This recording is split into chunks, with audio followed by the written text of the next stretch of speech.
This episode of Her Brilliant Health Radio is brought to you by the Shine Shake. Shine is the energizing, detoxifying, and balancing breakfast replacement shake in yummy vanilla latte, available at KyrinDunstonMD.com. 18 grams of protein, low carb, it's gluten-free. It has immune globulin to help your immune system. It helps to balance your cytokines, so decrease inflammation. So it is healing you while it's nourishing you. Available at KyrinDunstonMD.com. You're listening to episode number 56. She used to deliver babies, but now she delivers exceptional wellness for women. Welcome to Her Brilliant Health Radio, where holistic women's health expert and board-certified OBGYN Dr. Kyrin Dunston shares revolutionary insight from leading experts on what you need to know today to treat the root cause of disease, heal, and create the radiant health you've been searching for.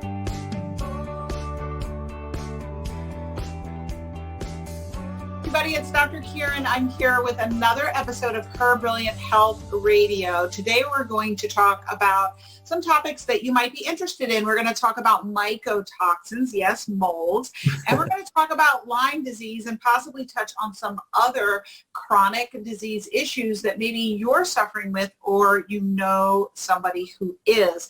So listen up. You're going to learn some information that's definitely going to help you. I'm going to tell you about our guest today, Dr. Tom Moorcroft. He specializes in treating people suffering from chronic Lyme disease and other environmentally acquired illnesses, including mycotoxins and PANDAS, autoimmune encephalitis, which usually affects children, but we probably will touch on that today. These are some of the most debilitating and chronic disorders that mainstream medicine has been unable to heal, that is for sure. Dr. Tom focuses on optimizing the body's self-healing systems in order to achieve optimal health with simple natural interventions, utilizing more conventional approaches when needed. And one thing I certainly will say is that mainstream medicine really does have difficulty in not only healing these disorders, but diagnosing them.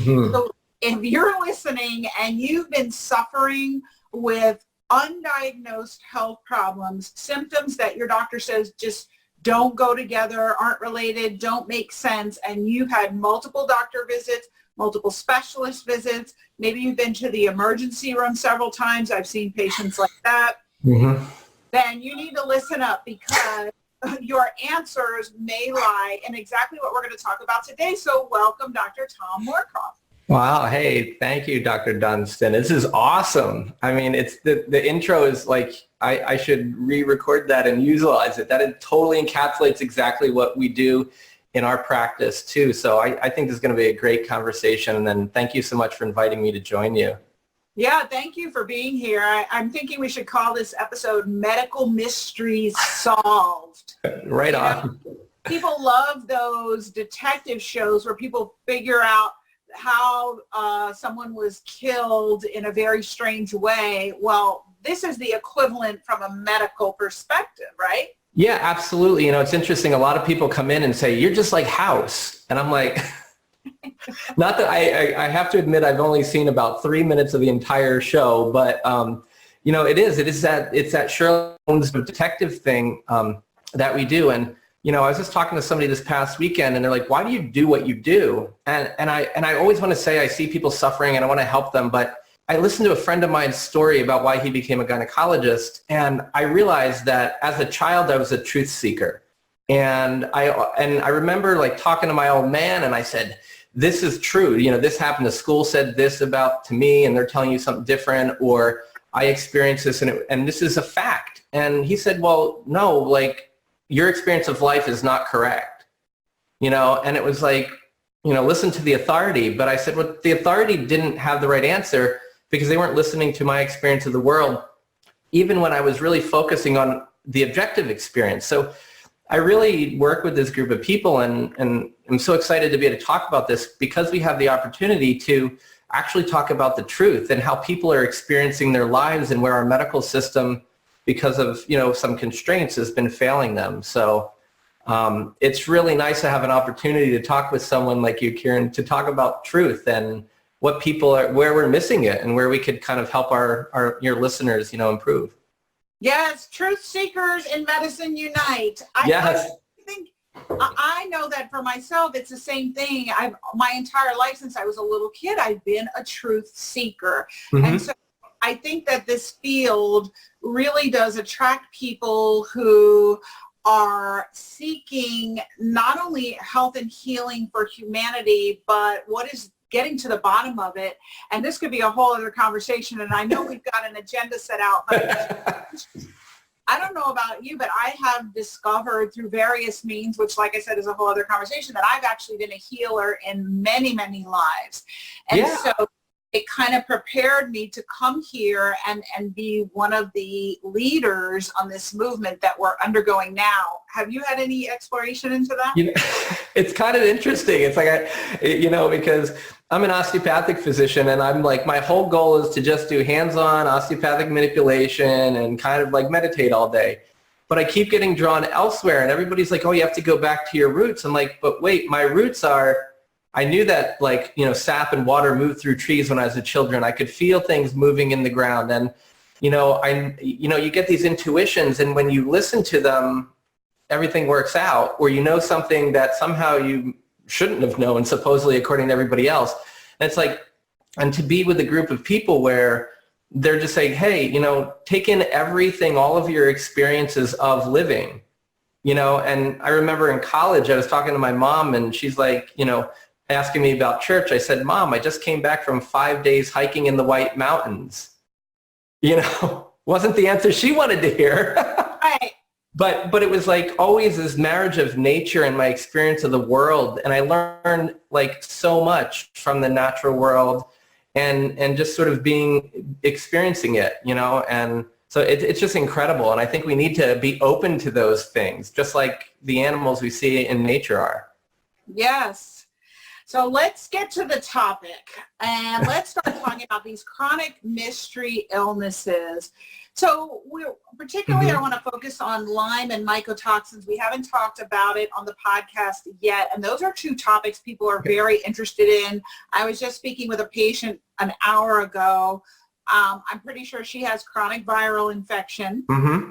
Kind of done the due diligence down the road and kind of at that point where I've done certain parameters, a CD57 count. I don't know if that's something you use. Right. And she's at 52. And so I said, well, we got to do some more testing because you pretty much have chronic viral infection. So talk about what type of symptoms do people have? How would they, well, I know there's no typical with this, but yeah, right.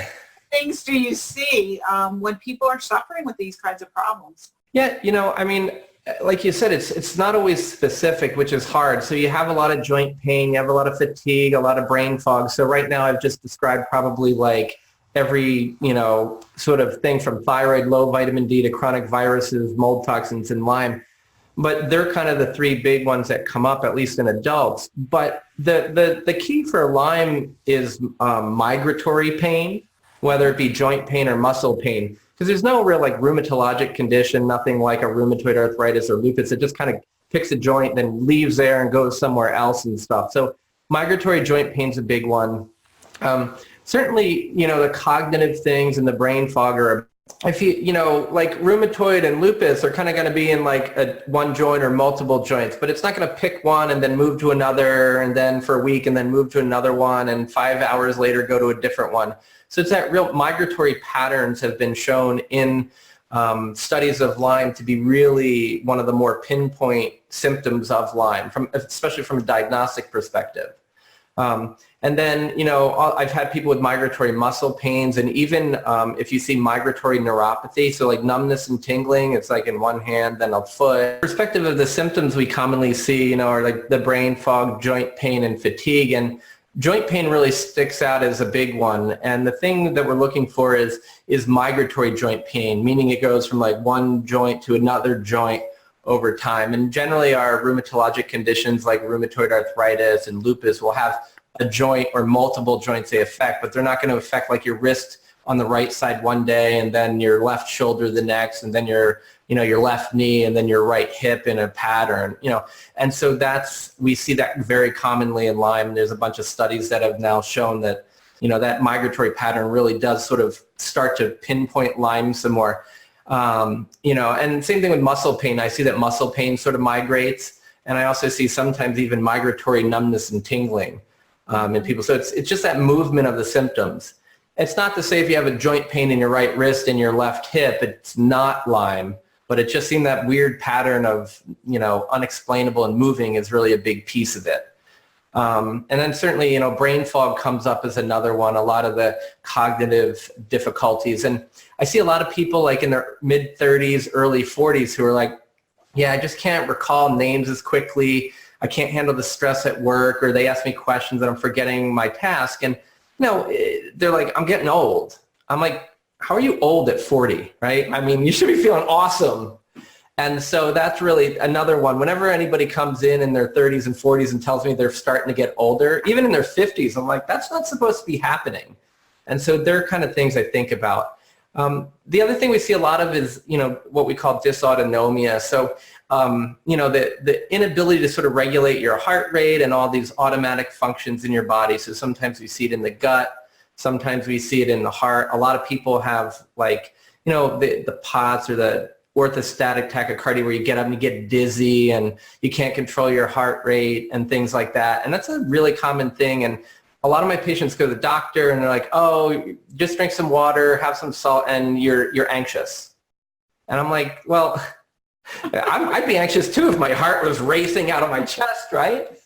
And so there's some of the big ones that pop up. I find that the symptoms are oftentimes just very disparate and seemingly unrelated. I had one client, and she had multiple visits to the ER for kind of what you're describing, right, these tachycardic episodes, which is that autonomic dysregulation. And then she was having strange neuropathy, kind of paresthesias coming down her face, yeah. But she didn't have a Bell's palsy. And, they just did not know what to do with her. They had sent her to a neurologist and a few other people.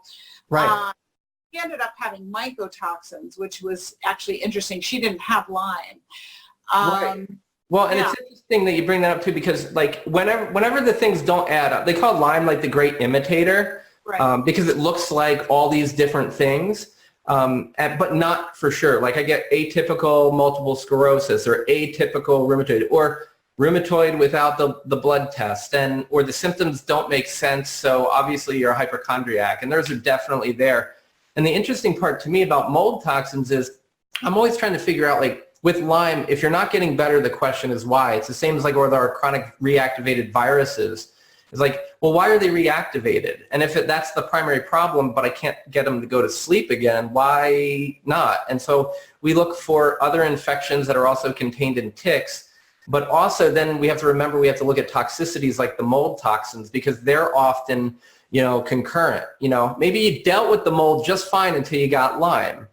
And now because Lyme, I also call it the great instigator. It likes to break things. It ruins detox. It ruins your immune system. It destroys your endocrine system, and then it chills out. And so we all chase Lyme, and we forget that the whole rest of the body is trying to struggle with what Lyme sort of let loose. And so I think that's where the functional medicine, looking at the whole person and bringing it together, really is critical. Mm-hmm. Yeah, and I guess just everybody listening, if you're thinking about it, if you have one infection, it means that your immune system really isn't functioning in tip-top shape. And then you're prone for other infections. And that's why you get the co-infections with Lyme with other bacteria. You get chronic viral. You become susceptible to molds. And it's just like they all start piling on. But what was the initial insult was probably your immune system wasn't functioning well. Mm-hmm. Talk about what your approach is. I mean, you're known for this, so probably a lot of people seek you out because they've been everywhere else, and they say, I need to see Dr. Tom because he's house MD, and he's going to figure out what's wrong. Right. Well, and I think that, a lot of people come in the office for either the Lyme and co-infections, or their kids have pandas. And I really just try to sit down and ask them to tell me what they're experiencing, both themselves personally, how's the family thing, because I get a lot of information about like what's really going on. And so many people, because they come in for what we're known for, they're like, I know that no one else has been able to help me, so I've got Lyme. I know it. I'm going to go see the Moorcroft because he knows the Lyme stuff. And the problem with that is like then, they may well have Lyme, and a lot of them do, which is why I'm known for that, because I see people with it. But I'm always trying to find out the other piece. And I find that it's usually when we allow them to be heard about why they think they have Lyme, and we evaluate them from both sort of more of a conventional lab as well as maybe some specialty lab testing. But we put those symptoms and their experience together with that lab workup, and then I say, oh, by the way, this little piece called Lyme, we're going to do this whole big thing called you, right? And find out what's really going on. Because I'm sure you do this all the time, right? I mean, it's like somebody says, I have X, and you're like, well, actually, you have A, B, C, D, and E, and you may or may not have X. And no joke, I saw somebody from I think it was Ohio, and her sister lived in Florida, and she said, hey, my family saw Dr. Tom, I had a great response. Why don't you go up and see him? Mm-hmm. So I saw her and her son, and everything was going well. They were having good responses. And her husband's like, I had brain fog, fatigue, and joint pain. So I'm going to come. And she said, hey, you have Lyme. And he came up and he said, look, I went to my primary. They said they did the test. I don't have Lyme. There's nothing wrong with me. And so I said to him, I was like, what's going on? And he's like, goes through the whole thing. I'm like, well, that could be Lyme, but it could be a few other things. So let's just do a workup based on your symptoms. And his TSH was 96, right? So he was profoundly hypothyroid, but because he went into his other doctor who didn't want to hear about Lyme, he just said, oh, well, the heck with this. Like, I'm not even going to run a TSH, which is like, I mean, so it's crazy. I mean, these things all look alike. So I just always start with what are the symptoms and what are the most common things that could cause those, and start from there. So. Right. It's like that saying we have, in residency, when you hear hoofbeats, think horses, not zebras. Right. Well, and what's really crazy though, and this is a part of my practice that I'm probably most proud of, is that, in his story, he goes, for the next 2 years, he came up so I could manage his thyroid. Mm-hmm. And I said, let me just send this down to your primary or whatever. And he's like, I don't trust them anymore. Right. And I'm like, so the part I'm proud of is that we create relationships with people and we hear them for what they're experiencing. But I also don't just because they walk into a Lyme practice say you have Lyme. It's like we're doctors and we specialize in helping people get well and achieving their health goals. And if it happens to be Lyme, I happen to see a lot of it and I'm really good at it. But you don't have Lyme when you come to my office. You just have whatever's going on and we find out. Right. Yeah. I like that though. You gotta start with the foundations and the basics, and Lyme may be one of the things. But let's touch on diagnosis a little, because I think there's a lot of confusion. Mm-hmm. So talk about that and help everybody understand that. Yeah, so I mean, as we've been talking, the symptoms are really critical to understand. I mean, it's hard because there's so many all over the place, but the next piece of that, so working with a provider who understands the symptoms, and there's lots of surveys out there, but the more you see it, the more you see what is and isn't Lyme. From a diagnostic perspective in terms of labs, it's tough because what we have is the typical system that your doctor, your typical primary care, internal medicine, ER person is going to use is what they call a two-tiered test, meaning they do a screening test and then they follow it up with a test to confirm it. So if the first test is positive or in the gray zone, they do another one called the Western blot. The problem is when we follow that testing strategy, we miss like 44% of the people who truly have Lyme. So essentially it's a 50-50 when they do that test, whether if you have it, whether they're going to find it, which to me is kind of scary, right? I mean, so if out of 200 people with Lyme disease, 88 of them are going to be missed. Compare that to like HIV, one person out of 200 is missed. And that sucks to be that one person, but at the same time, man, if we had 88 out of 200 people with HIV being missed, people would be freaking out, right? And so, and sort of a lot of what happened in HIV sort of is the track that Lyme is taking. It's like in the beginning, people aren't really sure about it, and then, and then they start to see it more and more and more, and we get the science to back it up. And so hopefully we're starting to catch up. So we do have the basic testing. There are also some of the labs we go to don't really cover all the strains of Lyme in our country. So there are some specialty labs out there where we can go and get more information.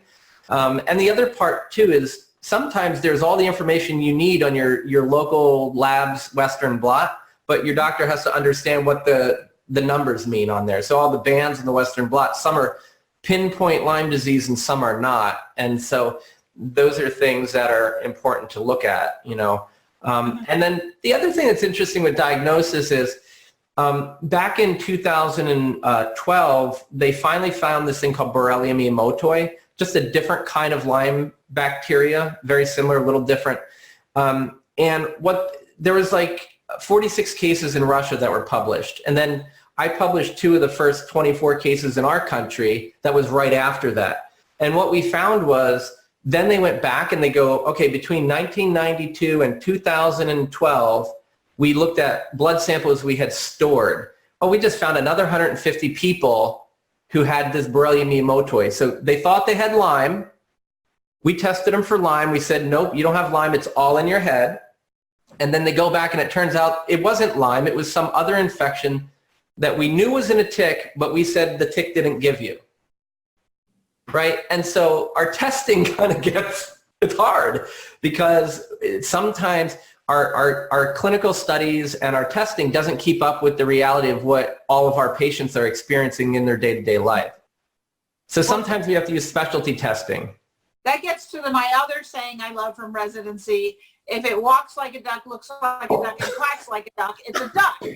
Meaning, if it looks like Lyme disease, and just because our limited testing isn't showing it, it right. doesn't mean you don't have Lyme. And I've used that with other types of disorders as well. And so we have to admit the limitations of our testing, but with Lyme, we do have some additional tests, although I still think some things are being missed. Right. But talk about those additional tests. Yeah, so we had the Western blots. We do have other, you can do antibody testing, which we typically do. And you can do that for Lyme and the co-infections. We have what they call LE spot or T cell testing, which is a fancy way of saying it's a different part of your immune system. Mm-hmm. And so it's usually we either have the antibodies being positive or the T cells being positive, sometimes both at the same time, but not often. So those are really good because some of the labs in California as well as some in Germany do that. And there's also, I just heard recently, there's a newer company in the US offering that. So it's becoming more available. Mm-hmm. Certainly we have DNA testing that people do in blood and in urine and all over the place. DNA is hard because if we find it, at least in blood or in a tissue sample, we're 100% sure that you have it, and that, or minus like a labeling error.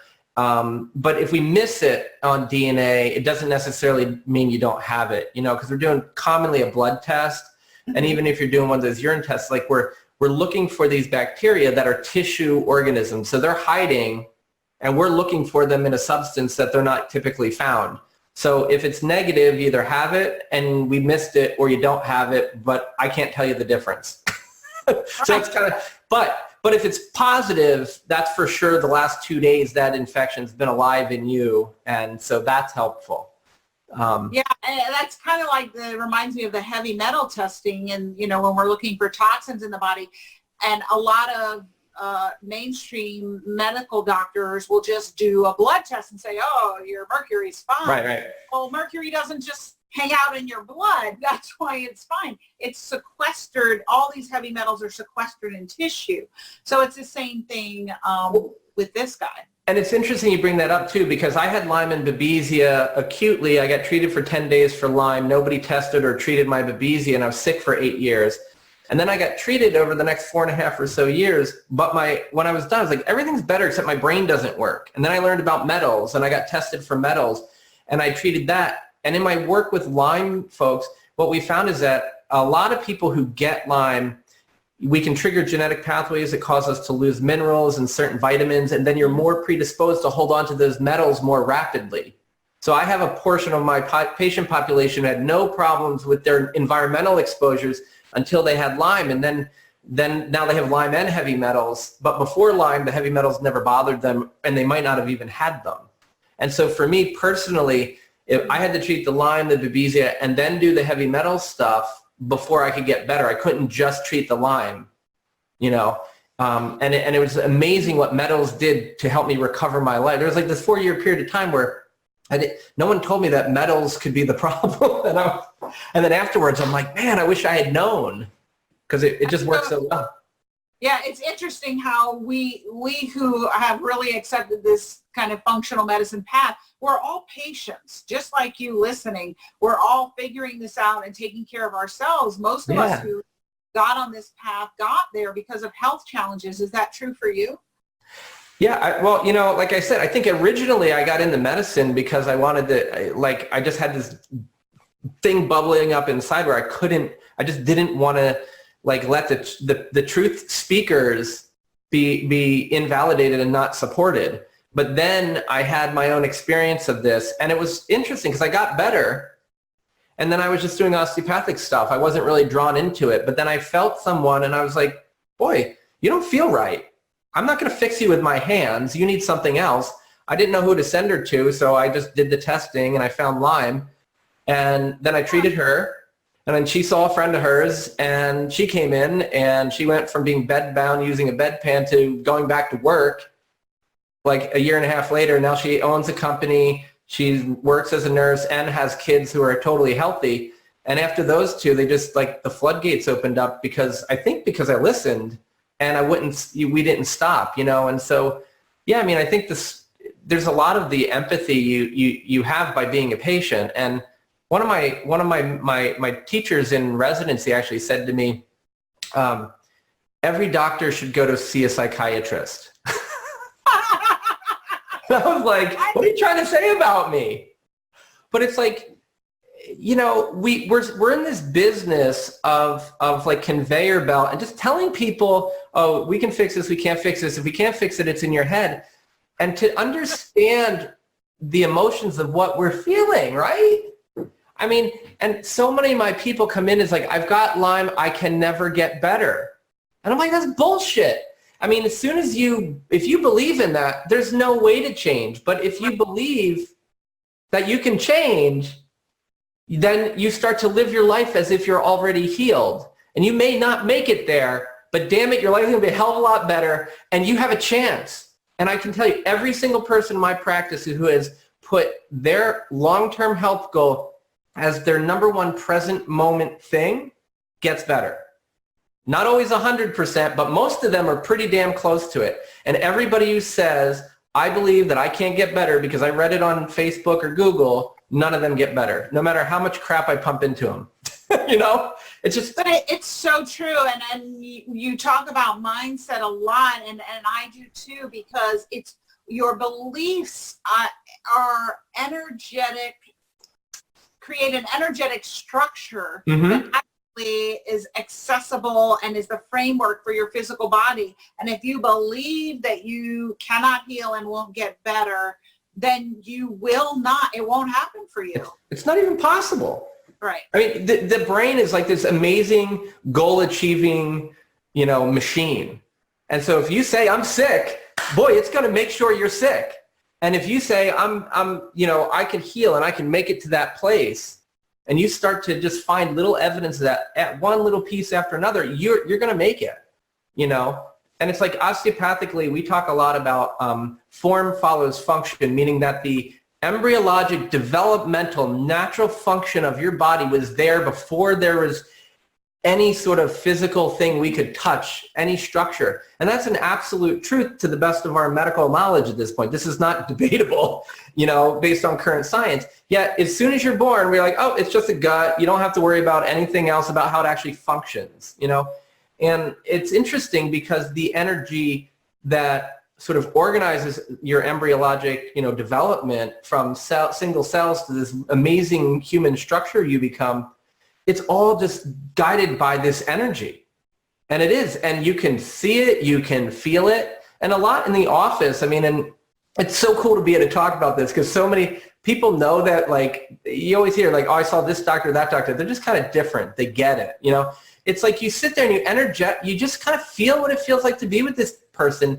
And you don't just hear them with your ears or with your brain, but you hear them with your entire being and your soul, and you provide a space for them to be safe. You look at, I talk a lot about, like, I do lectures on the gut-brain axis and the interaction between the gut and memories and detoxification of the brain and sleep and all this fancy science, because that's what doctors want. But I'm using it as a segue to talk about safety and talking about healing, because the way the brain and the vagus nerve works, which is the part that controls a lot of your heart and how your gut works and gets to a lot of this autonomic dysregulation, it all has to do with you being able to feel safe, right? So like the saber-toothed tiger attacks you, you run away and you're safe. But you don't, if you continue to act like the saber-toothed tiger was over your shoulder and like, that's what my patients, they're like, whoa, they're always under hyper alert, And so in that particular setting, we just need safety, and being heard and being loved is such an important part. And it's a great place of diagnosis too. Going back to how do you diagnose Lyme, I mean, part of it is you have to know who the hell you're talking to. And you have to have a relationship with them so that they feel safe to tell you how they really feel, and not what the Facebook group told them to say and not what the other doctors told them to say. Boy, you're speaking my language, and there's so many things that are important. And so I want to just comment on a few things. So you mentioned this energetic framework that is measurable and really is the framework for how our structure evolves. And they've now seen that this energy remains after amputations, and then you get the phantom leg pain, and energetic structure can actually be photographed with Kirlian photography. Mm-hmm. I was reading recently, I learned about this. I don't know how this escaped me because I love butterflies and dragonflies. But I was reading about how when the butterfly, the caterpillar, goes into the cocoon, that there are these cells called imaginal cells that actually initially the cells from the caterpillar start attacking them. Their immune system starts attacking them as foreign, but eventually they multiply and become so strong, and they actually have shown that they form the energetic information blueprint for the butterfly to develop. And nice. I think it's so fascinating. And I've also been reading a lot about stem cells, and I really believe that that's why stem cells are so beautiful. Yes, anatomically, they can become any tissue, certain stem cells. But I also believe that they hold that energetic blueprint like these imaginal cells to recreate. And we've now shown clearly with metaphysics that your beliefs do your health. And I'm wondering if it's coming through, a lot of it through stem cells, because your beliefs energetically change their subatomic structure. Anyway, I'm going to read more and I will report back. But absolutely. You touched on that, and it's huge. So how do you help people? And this is something that I ask myself, is how do I help people who are in this place of disbelief? They've been raised and steeped for decades in a Newtonian type of medical practice, which I consider that medicine in our country is a religion. Health is something that is outside me. The doctor gives me a drug and surgery. These things just happen to me because of my genes. It's out of my control. I believe that I can't heal from these things. How do you help people get out of that mindset? Yeah, it's a hard one. I mean, for all the reasons you pointed out. I mean, I think I start off, I remember I had a guy, Adam, I remember him so well because he had Asperger's. So he had no filter whatsoever. It was so crazy. And it was great because, like, he would go to an accordion lesson for 30 minutes and the next day come to my office 2 hours early and play like Mozart on his accordion after 30 minutes of lessons. I was like, holy moly. So he's kind of like that Rain Man thing, and he's so nice. But he totally was open all the time. So whenever I answered him, I had to be totally open and not filtered, because otherwise he would call bullshit, And he totally would. And he's like, so, Dr. Tom, how'd you get better from Lyme and Babesia? And I was like, because I told it to F off, I gave it the bird because I got better things to do, right? And so part of it is I share my story, and everybody's like, well, you can't get better. I'm like, what do I look like? What about all these other people? And I mean, even if you know the movie Under Our Skin, the one girl that her dad's carrying up, a Lyme documentary, she's like a ballerina, but now she's being carried up the stairs by her dad and she can't move. Well, when they do the second, the follow-up one, she's like driving an ambulance getting ready to go to college. So it's like you can heal. A lot of it is, it's like you have a choice, right? I mean, what do you want to believe in? So, and I can't always get people to buy into just like a conversation. Well, like you can have a positive or negative mindset. So I do try to, and also a lot of it's physiologic too. I mean, I have people who are kind of normal and they feel really good. Like, well, I use normal loosely because I don't know if I want to be normal, but physiologically normal, and it's normal. Like, yeah. Normal. So the cool part is, but then they have an abrupt change. A lot of the children, that's an acute onset of anxiety. So I can't just say, just change the way your physiology is functioning if they can't do that. And so so aside from figuring out whether we can do sort of mindset directly through like exercises and talking and goal setting, the other thing I do a lot of is things like heart-centered breathing so that they can get more grounded, because that's easy and it's free, right? You can do the fancy modules on your ear and all these things, and I like the biofeedback. But if you just, you can breathe. I mean, most of us who are still alive are doing that. So just, you focus on your heart, and then you just focus on somebody or something you love, and you just do it for 5 or 10 minutes a day. And so, if you can't commit to 5 minutes of heart-centered breathing when you're like, in your 30s and 40s per day to get better, you totally don't want to get better. So sometimes there's a little hard love, but that helps. And then I also give people some exercises to work on releasing their upper neck and their upper thorax that are really simple, just based on eye movements. And this is there's a book called Accessing the Healing Power of the Vagus Nerve. Mm-hmm. And it's just really cool because they talk about all this, how everything works in your body. And they summarize some really good science on what's called polyvagal theory. But I just tell people to skip to the end and do the exercises.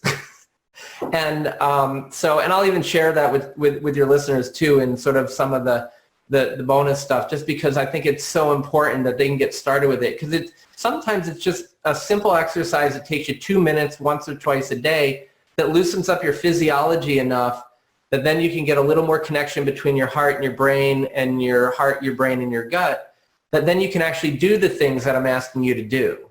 So I try to balance, like, sort of, some of it's like a therapy visit and some of it's physical therapy almost, to give them things that actually work right away and they can feel those changes. But I find it's challenging, But I do love that using the breath, really breathing, we can only do in the now. And it's interesting how we were talking about before, being in that fight, flight, kind of anxiety, stress state causes shallow breathing. Mm-hmm. And it really does disconnect you from your body. And so if you can start to breathe deeply and do pranayamas, really can lower that cortisol and bring you back into your body and help with your mindset and your anxiety. And one of the stories I tell a lot, and it's so cool to hear you say all this, because when I was sick, I didn't know what to do and nobody could help me. Like literally, like everybody said, here, take this Paxil, Prozac, whatever, and try this, try that. Nothing worked. And I'm like, that's not what's wrong with me. I feel something wrong inside. I didn't know anything. I just started to learn about diet. So I just radically changed my diet and got rid of all like the Coca-Cola and the candy snacks. And then I did yoga for a year and a half, an hour and a half, 6 days a week. I did Ashtanga yoga. It was physical, and it allowed me to really get my brain to calm down and focus it. Now, I understand not everybody can do physical, but we can all sit and breathe. And eventually my yoga just took me to breathing, which is like, and that I've been saying this ever since I got better. 70% of my healing was diet and yoga. Yeah, I believe that. So, now, Ashtanga yoga, for everyone listening, I call it military yoga. It's not for everybody. It's a unique kind of Yep. very rapidly. Everybody does it together. It's very fast. And so I usually recommend for people starting out yin yoga.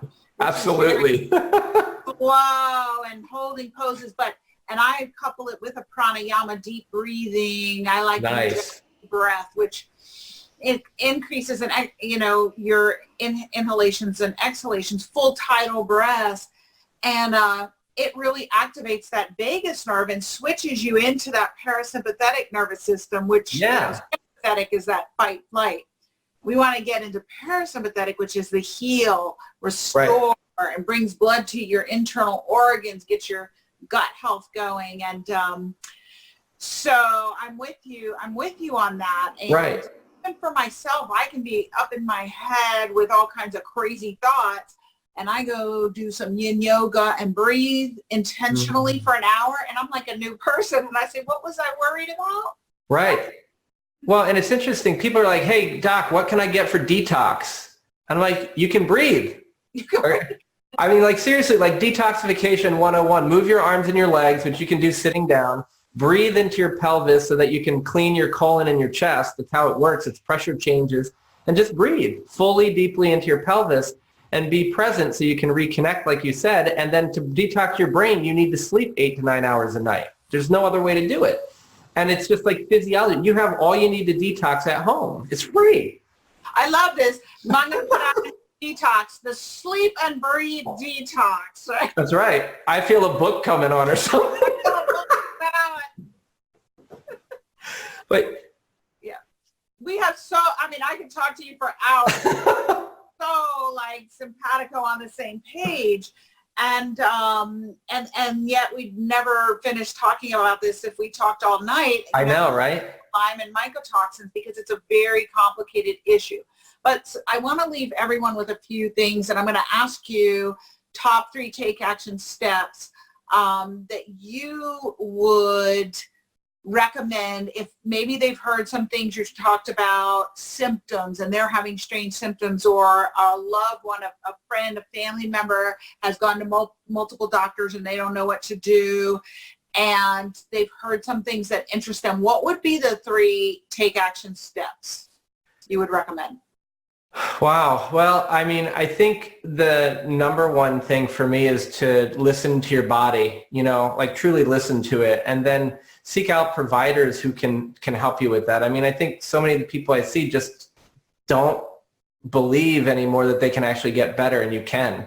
And then, looking for providers who can do that is critical. I mean, it's funny, my brain, because I want to get all mental about it, I'm like, turn off your Wi-Fi, sleep more, and all this. But I think the thing is, it's like you need to take, not only do you need to understand that, 1, you can heal, but 2, it's like, take consistent action with healing. Whatever that thing is, just put one foot in front of the other and continue to do it.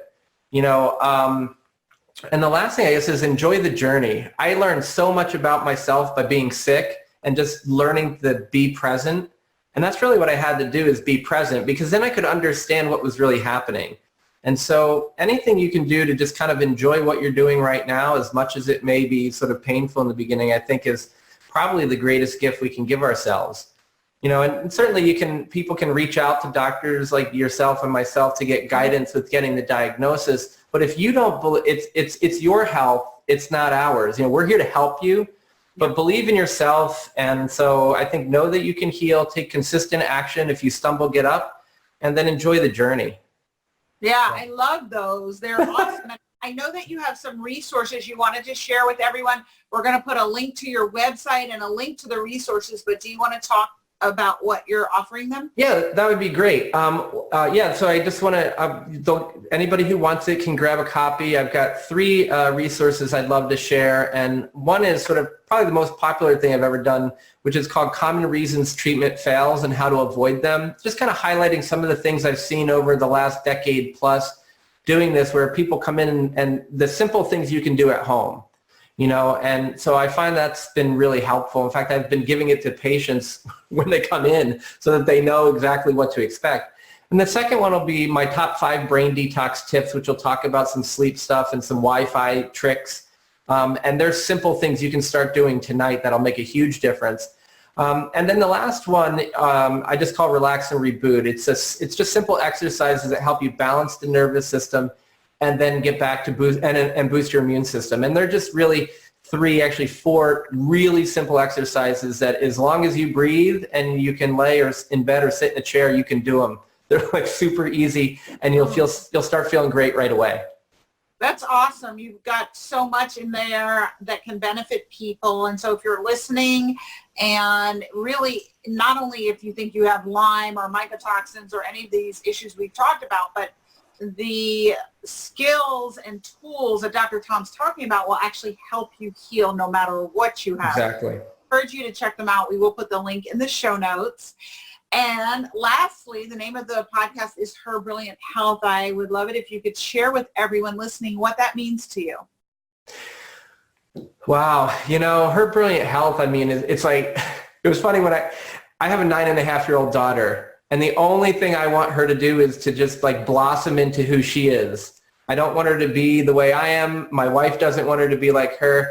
And I just think step into you. We try to, in our house, try to provide this framework for her to grow into her. We don't want her to be even our daughter. We just want her safe.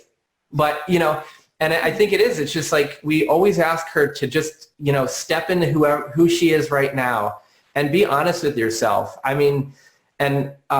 It's just, I'm almost tearing up because, it's like, the world is so crazy.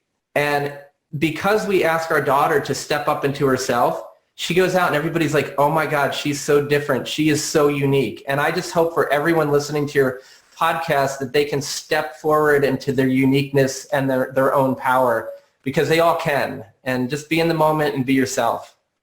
Yeah, and I love what you said. I'm just going to paraphrase. So you said, Her Brilliant Health is blossoming into who you are. Mm-hmm.